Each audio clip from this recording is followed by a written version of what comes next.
Thank you for waiting. Would you please state your name and occupation, then state your question?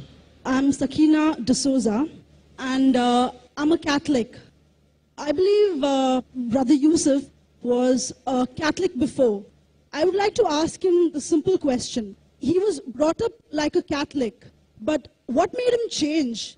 Doesn't he believe that the Messiah is true, or did he ever feel that the religion, Catholic religion, has not brought up any Messiah and the Bible is false? I would like to just know what that means, because he said he was a Catholic before and now he has become a Muslim. What made you change? What was that storyline before? Doesn't he believe that there is a Messiah, or the Messiah had come, saved us, died on the cross? Thank you very much for a good question. I hate to disappoint you, but I wasn't a Catholic. But I was with a Catholic priest the night that he accepted Islam. And I asked him these questions you asked me. Because after all, I was still a Christian, a preacher in Christianity, and I wanted to know why my best friend, a Catholic priest, had converted. That's a pretty weird thing. A Catholic priest is not like a regular preacher in the Protestant religion. A Catholic priest has given up everything. He's given up his life to be a Catholic priest. When he enters into this realm, he's basically given away everything. He can't have a wife, he can't have children, obviously no grandchildren. He has no home, he just lives in a rectory or wherever they give him a place to stay. And he's sent wherever they tell him to go, do whatever he's told to do, and that's it. And he cannot disobey the Pope, otherwise they can kick him out of the religion, and if they do, he's excommunicated and he goes to hell forever. So how would a person like this want to become one of those Muslim terrorists? That's what I wanted to know. He explained in a very few beautiful words something that I came to learn for myself. He said that he was sincerely in the Catholic religion because he believed in God, that he had studied, his degree was in theology, and a part of the teaching that they as priests have is to study Islam. Every priest is forced to study Islam.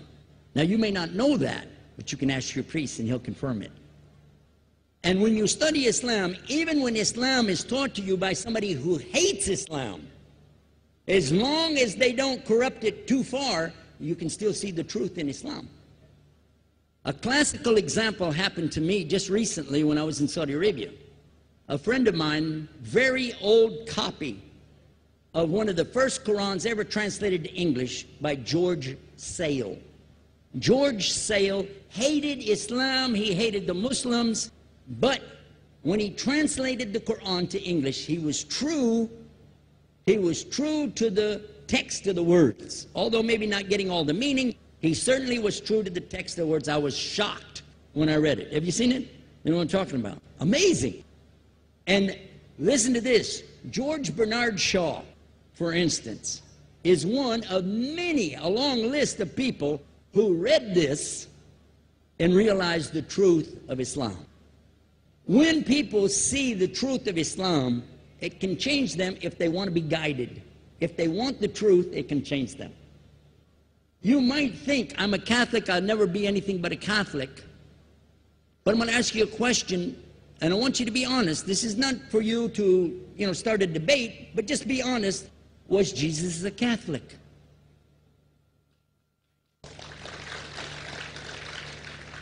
And it's not open to debate, so there's no point in opening that up, because you know and I know he wasn't.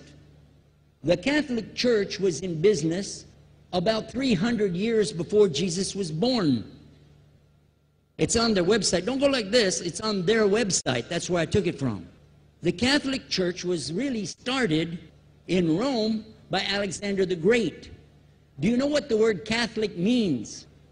It means universal. It was the universal church for the Roman Empire. If you didn't join it, you could not be a Roman citizen.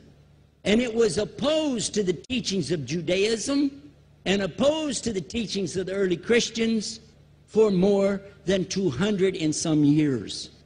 And they were diametrically opposed to each other to the extent that it was the Romans killing the early Christians. Now, if you understand that, and you go to their website and read, they didn't even take over Christianity until the year 325 AD. And when they did, they changed a lot of things, again, referring to their own website.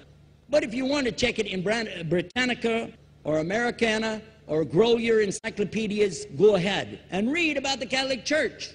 When, in August of 325 AD, at the Nicaea Council, they took over, first thing they said was, let's change the date of the birth of Jesus to be the same date as that of Mithras, which was the god, one of the gods worshipped there, and also the sun god's birthday was the same day, December the 25th, believing it to be the shortest day of the year. And Constantine was a sun worshiper of Sol Invictus. Go to the website, read it for yourself.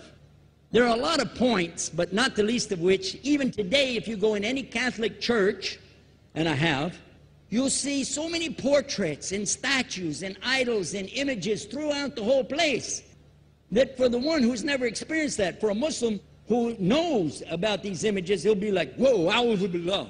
Whoa, what's this? The first time I walked in a Catholic church, I was about 10 years old. I was shocked. I was shocked at the idols and statues everywhere, because in the Protestant religion, we were brought up to believe that the second commandment was just as important as the first commandment. The first commandment in the Bible, in Exodus, is the same as the first commandment in the book of Deuteronomy. It says, I'm the Lord your God that brought you out of the land of Egypt in the house of bondage. You know no other God beside me. Beside me there's no other gods. Thou shalt not have any other gods beside me. How many in this room agree with that commandment? Raise your hand. You notice the Muslims are raising their hand because it means Ashhadu an la ilaha illallah. That's the first commandment for us as well.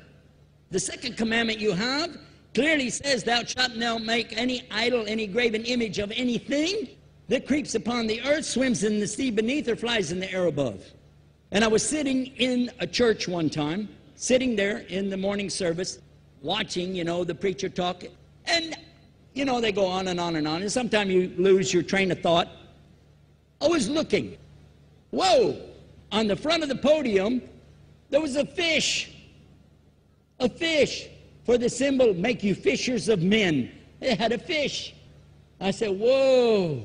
Then I looked up above his head at the big stained glass window, and it had a dove, and he had the olive branch in his mouth. The dove is flying, the bird, I said, whoa.